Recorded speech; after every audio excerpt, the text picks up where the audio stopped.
Hello, सबको जय मसीह की, प्रभु यीशु मसीह के नाम में। और मैं प्रभु का धन्यवाद करता हूं कि पिछले समय परमेश्वर ने हमें संभाला, बहुत सी बातों में अगुवाई किया।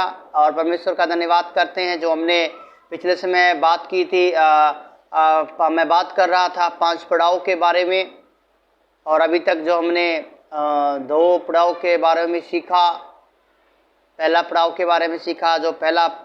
और अगर हम बात करें, इसमें हमने पहले बात किया था क्या करना है। आप जो कलीसिया को तैयार कर रहे हैं, पहले क्या करना है, आपने उसको क्या करना है, संबंध को बनाना है, पहुंचना है। पहला पड़ाव हमारा ये था। और दूसरा पड़ाव के बारे में हमने बात किया था संस्थापन और मिलान करना है।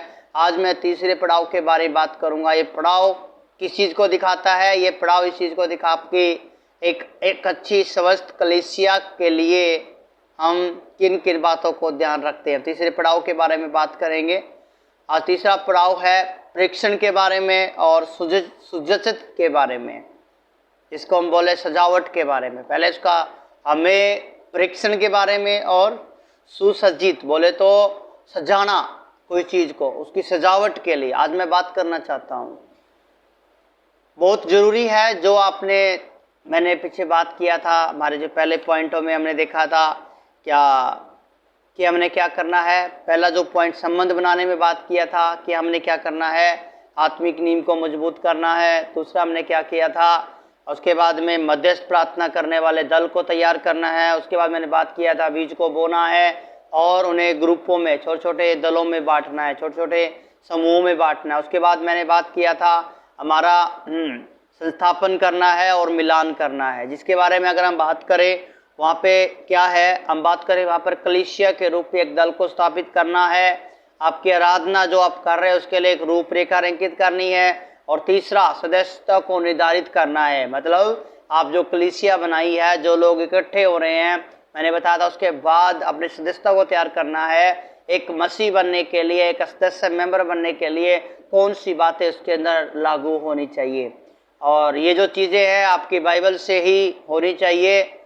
और तीसरी तीसरे पड़ाव के बारे में बात करना चाहता हूँ जो बताता है परीक्षण के बारे में और सुसज्जित के बारे में, जिसका मतलब है सजावट करना, उस चीज़ को संभालना और उसका इस्तेमाल करना। परीक्षण के बारे में जैसे हम देखें तो परीक्षण की अगर हम बात करें तो बाइबल में हम क्लियर देखते हैं, यीशु मसीह ने भी क्या किया, अपने चेलों को 3.5 साल साथ में रहा, उनको सिखाया।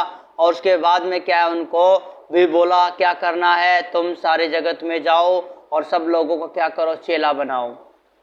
और इस तीसरे पड़ाव की हम बात कर रहे हैं। ये वीडियो अगर किसी ने अभी तक मेरे चैनल को सब्सक्राइब नहीं किया है तो सब्सक्राइब कर लीजिए, ताकि आपको और भी इसके जो पड़ाव है वो पूरा हो सके और आप अच्छी तरह से परमेश्वर के वचन को सीखें और उसे अपने जीवन में लागू करें। ओके, आज मैं बात कर रहा हूँ तीसरे पड़ाव के बारे में। तीसरा पड़ाव हम बात कर रहे हैं परीक्षण के बारे में और सुसज्जित के बारे में, जो बोले तो सजावट के बारे में। आप पहले उनको परीक्षण देना। परीक्षण किसको देना है? सबसे बड़ी प्रॉब्लम ये है, पहले आपने सबसे बड़े हम क्या है, जो भी हम काम कर रहे हैं परमेश्वर से दुआ करनी है और आपकी आंखें लगी रहनी है। कैसे लगी रहनी है?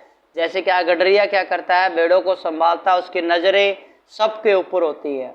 वैसे ही एक पास्टर के नज़रिए से, प्रभु के दास के नज़रिए से आप जिस कलीसिया को तैयार के लिए प्रेयर करनी है, और आपने उसको ये देखना है कौन बंदा ऐसा है जो परमेश्वर के काम को करना चाहता है। पहले आपने क्या करना, उन्हें परिपक्व बनाना है। उनको क्या करना, उनकी जैसे मैं बताया था आत्मिक नींव को मजबूत करना है। जब सब बातें सीख रहे आपको ये देखना, उनको सिर्फ परिपक्व ही काफ़ी नहीं है, आपने उनके अंदर, अगर मैं बात करूं तो मेरा कहना ये है, हर एक प्रभु के दास के अंदर परखने वाली आत्मा जरूर होनी चाहिए, ताकि वो खोज सके किसके अंदर किस चीज़ की ज़रूरत है, कौन सी चीज़ किस प्रकार से करनी है। तो इसलिए आपके अंदर परखने वाली आत्मा होनी चाहिए। जो भी लीडर्स हैं, जो भी अगुवा है, मैं आप लोगों को लज्जित नहीं कर रहा, मैं आप लोगों को उत्साहित कर रहा हूँ। वो चीज़ें होनी चाहिए, अगर नहीं है तो प्रभु से प्रार्थना कीजिए, क्योंकि परमेश्वर के राज्य को बढ़ाने के लिए आपको ये पता होना चाहिए किसके अंदर क्या क्वालिटी निकल रही है। अगर उसको उस काम में लगाओगे तो ही प्रॉफिट है, अगर उस काम में नहीं लगाओगे तो कोई फायदा नहीं है। जो एक अच्छा आराधना करना चाहता है, जो गाना चाहता है, जो गुनगुनाता है, अगर उसको उठा के आप खाने की ड्यूटी लगाएंगे तो थोड़ा सा प्रॉब्लम हो जाएगी। और जो बंदा सिर्फ खाने के बारे में सोचता है, खाने के बारे में उसके मन में रहता है, अगर उस बंदे को उठा के आप गाने के लिए बोलोगे तो बहुत मुश्किल हो जाएगा। क्योंकि अगर हम बात करें, हमारे अगर विजेंद्र जी की बात करें, विजेंद्र साहब बॉक्सर है, उसको उठाकर हम अगर बोले भाई तो क्रिकेट खेल सचिन की जगह पर, तो वो मुश्किल हो जाएगा। सचिन को बोलेंगे भाई बॉक्सिंग कर, तो वो मुश्किल हो जाएगा। इसलिए हमें जरूरी है, हमारे पास परखने वाली आत्मा होनी चाहिए, प्रभु से प्रार्थना करना है। और आपने ये देखना है, पहले ये देखना है कि अपनी आत्मिक नींव को मजबूत करना है, और दूसरा आपने ये देखना है कि उनमें से कौन से ऐसे लोग हैं जो क्या करना चाहते हैं, परमेश्वर के काम को आगे बढ़ाना चाहते हैं। उनमें से ये देखना है कि कौन से ऐसे लोग हैं जो लीडरशिप कर सकते हैं, जो एक अगुवे के रूप में काम कर सकते हैं। तो इस चीज़ों को आपने क्या करना है, ध्यान करना है। जैसे हम अगर इसके बेस की बात करें, जैसे हम बता रहे हैं अभी, अगर दूसरा तीमुथियुस उसके 2:2 में लिखा है, वहाँ पर पौलुस तीमुथियुस को बोलता है कि जो बातें तुमने बहुत सारे गवाह के सामने सुनी है, वो क्या कर, तू दूसरों को, उन सिखाने वालों को सिखा, उनको सिखा जो क्या कर सके, आगे सिखा सके। बहुत जरूरी है। आज हम सब की एक जिम्मेदारी, हम चेले तो बना रहे हैं, हम विश्वासी से तैयार हो रहे हैं, वो क्या हो रहे हैं, मजबूत तो हो रहे हैं, बट प्रॉब्लम ये है वो घर से बाहर नहीं निकलना चाहते हैं। उनके अंदर आपने देखना है कौन बंदा ऐसा है जो प्रभु के काम को बढ़ाने के लिए, करने के लिए तैयार हो रहा है, किसके अंदर कितनी आग, उस चीज को आपने देखना है, किसके अंदर क्या टैलेंट है। इसलिए आपने क्या करना है, जैसे तीमुथियुस ने बोला कि तू क्या कर, एक जो सीखने वाला है उसको सिखा, ताकि वो क्या कर सके, आगे सिखाने वाले बन सके। टीचर, हम कहते हैं कि टीचर बनो, टीचर सिखाएगा। टीचर क्या करता है, टीचर सिखाता है, और टीचर ऐसे बंदों को ही आगे टीचर बनाएगा जो क्या करते हैं, सीखने की कोशिश करते हैं। जो सीखने की कोशिश करते हैं वो ही आगे क्या कर सकता है, सिखा सकता है। जब तक हम सीखेंगे तब तक हम टीचर हैं, जब तक हम सिखाएंगे, सीखेंगे तो सिखाएंगे।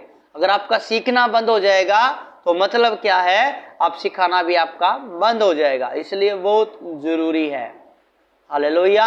अब मैं बात कर रहा हूं, पहला पॉइंट है मेरा, अब मैं बात करूंगा परिपक्व विश्वासियों का विकास करना है। आपके पास जो विश्वासी हैं, खाली उनको विश्वासी बना के नहीं रखना, उनको एक बात जरूर सिखानी है। परमेश्वर ने हमें महान आदेश दिया, वो महान आदेश केवल मेरे लिए नहीं है, वो आप सबके लिए। उनको दिमाग में इस चीज़ को डालना है, और ज़्यादातर कोशिश करें नए विश्वासियों को इस चीज़ के बारे में ज़्यादा चीज़ को पहले से सिखाओ, क्योंकि जो पुराने हो उसके हैं उनको सिखाना थोड़ा सा मुश्किल होता है। इसलिए कोशिश करो कि नए लोगों पर ज़्यादा मेहनत करो, क्योंकि जो नया बच्चा होता है वो कुछ कर गुजरने का एक जुनून रखता है। और परिपक्व विश्वासी जो है, परिपक्व जो हैं, जो क्या है, जो अच्छी तरह से समझ रहे हैं, उनको पूरा अपने क्या करना है, उनको विकास करना है। जो इफिसियों 4 अध्याय में हम देख सकते हैं, वहाँ पर बताया है कि कैसे उनको परिपक्व करना है। अपने विश्वासियों को परिपक्व करना है। दूसरा, उनको आत्मिक वरदानों की खोज करें। दूसरा क्या करना है, आत्मिक वरदानों की खोज करना। आपके अंदर क्या होना चाहिए, आत्माओं को परखने का क्या होना चाहिए, आत्मिक वरदान आपके अंदर भी होना चाहिए। जो क्या करेगा, आपको ये देखना है किसके अंदर क्या टैलेंट है, किसको क्या चीज़ है, आप उसको देखना है। किसका रुचि गाने का है, किसका गुनगुनाने का है, किसका रुचि काम करने का है, किसका रुचि खाना बनाने का है।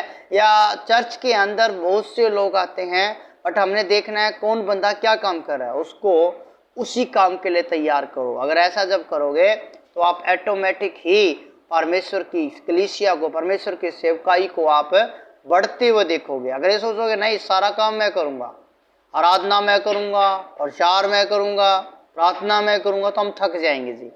तो तीसरा मेरा पॉइंट है शिष्य बनाने को विकसित करना।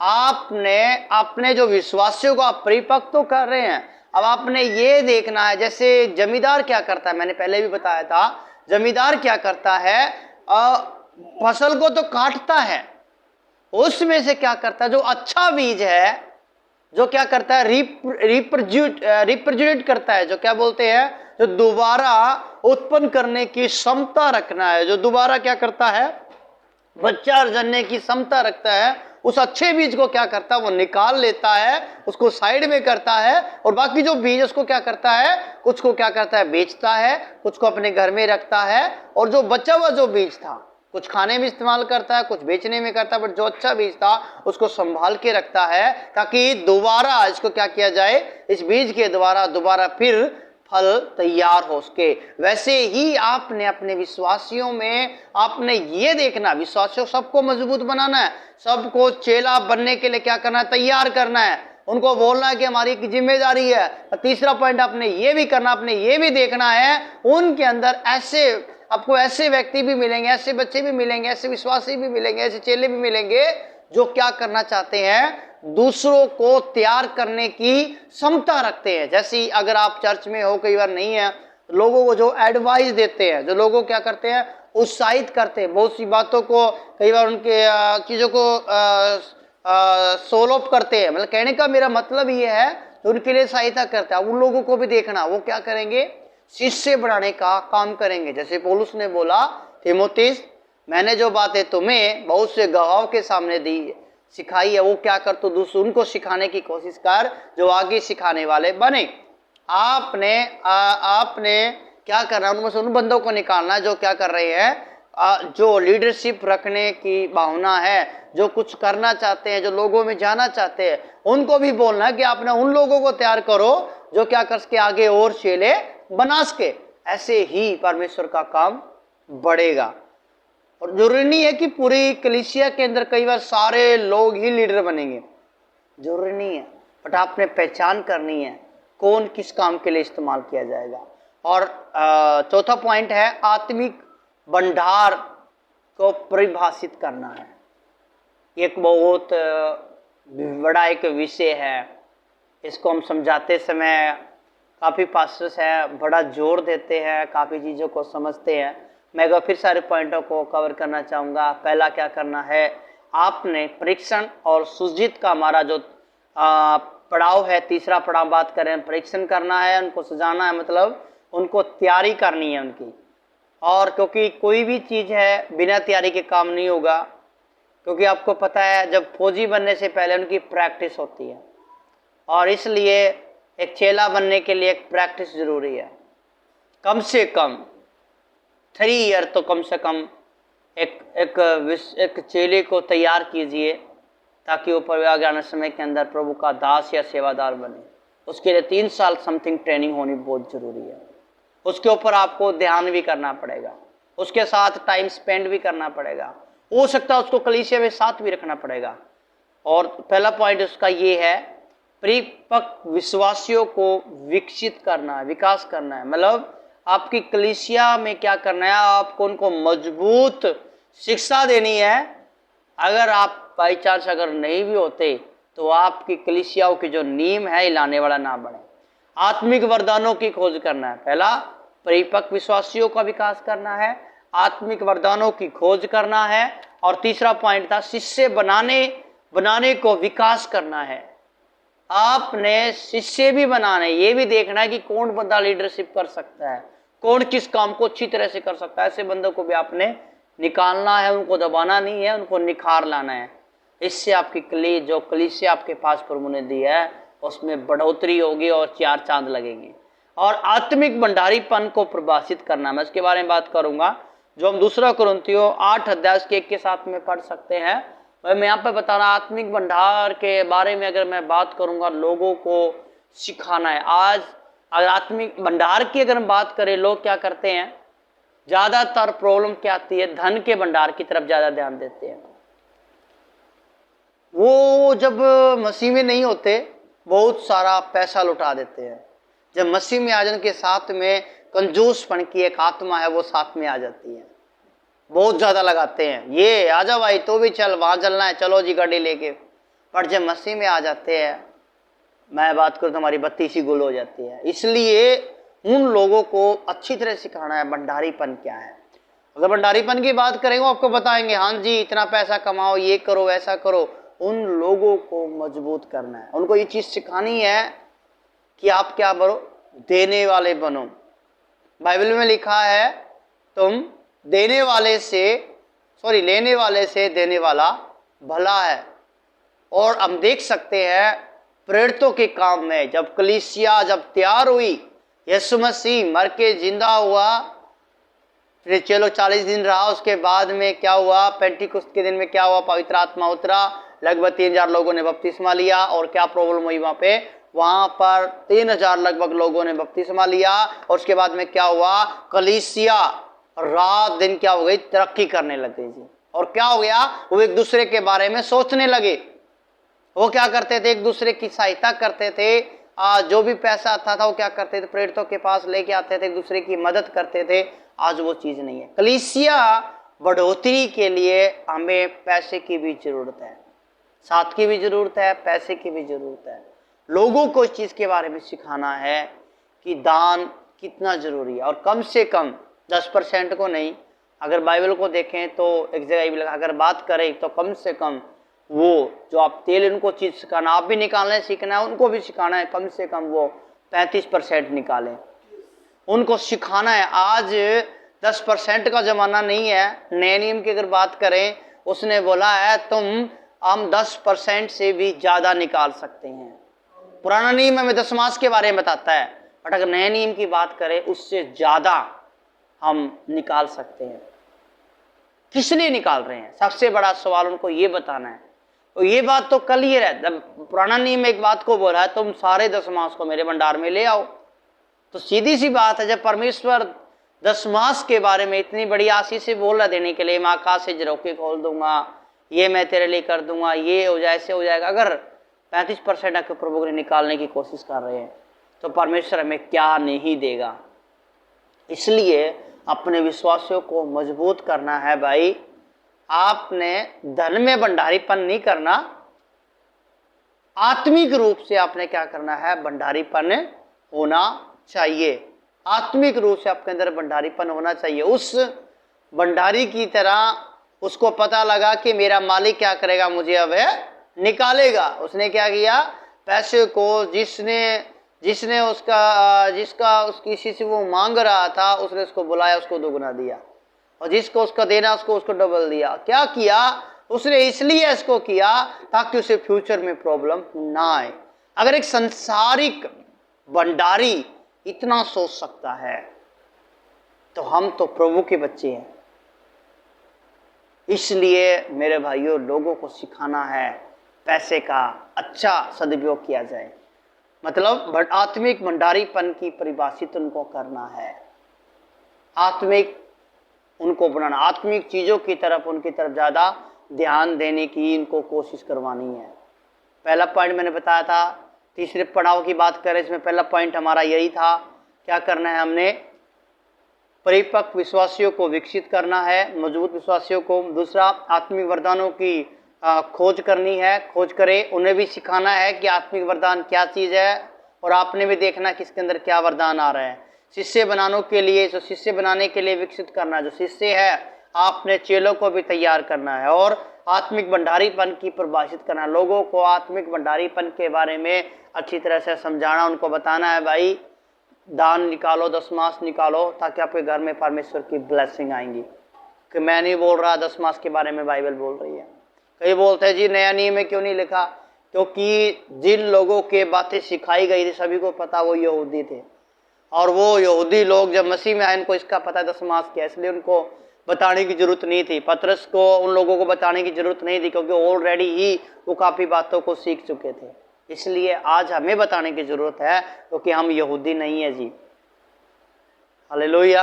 हम क्या है, हम प्रभु को हमने ग्रहण किया, और यीशु मसीह के साथ हम क्या हो गए, हम पवित्र जाति हो गए, पवित्र जन हो गए। हालेलुया।